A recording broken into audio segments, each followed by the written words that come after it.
आंवला नवमी की कथा। नमस्कार साथियों, आइए सुनते हैं।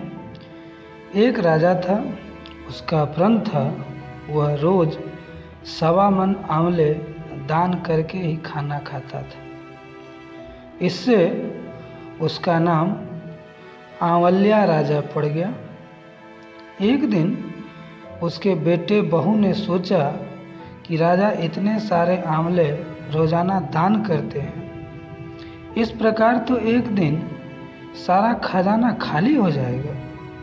इसीलिए बेटे ने राजा से कहा कि उसे इस तरह दान करना बंद कर देना चाहिए।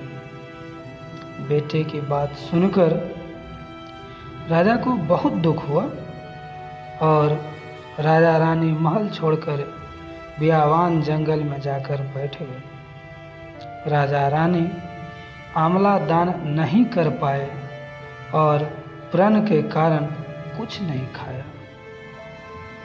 जब भूखे प्यासे 7 दिन हो गए तब भगवान ने सोचा कि यदि मैंने इसका प्रण नहीं रखा तो विश्वास चला जाएगा। इसलिए भगवान ने जंगल में ही महल, राज्य और बाग बगीचे सब बना दिए और ढेरों आंवले के पेड़ लगा दिए। सुबह राजा रानी उठे तो देखा कि जंगल में उनके राज्य से भी दुगुना राज्य बसा हुआ है। राजा रानी से कहने लगे, रानी देख, कहते हैं सत मत छोड़े सुरमा सत छोड़िया पत जाए, सत की छोड़ी लक्ष्मी फेर मिलेगी आए। आओ नहा धोकर आंवले दान करें और भोजन करें। राजा रानी ने आंवले दान करके खाना खाया और खुशी खुशी जंगल में रहने लगे। उधर आंवला देवता का अपमान करने व माता पिता से बुरा व्यवहार करने के कारण बहू बेटे के बुरे दिन आ गए। राज्य दुश्मनों ने छीन लिया, दाने दाने को मोहताज हो गए और काम ढूंढते हुए अपने पिताजी के राज्य में आ पहुँचे। उनके हालात इतने बिगड़े हुए थे कि पिता ने उन्हें बिना पहचाने काम पर रख लिया। बेटे बहू सोच भी नहीं सकते कि उनके माता पिता इतने बड़े राज्य के मालिक भी हो सकते हैं। सो उन्होंने भी अपने माता पिता को नहीं पहचाना।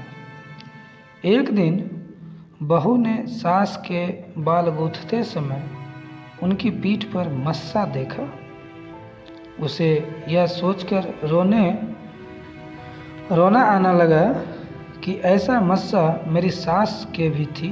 हमने ये सोचकर उन्हें आंवले दान करने से रोका था कि हमारा धन नष्ट हो जाएगा।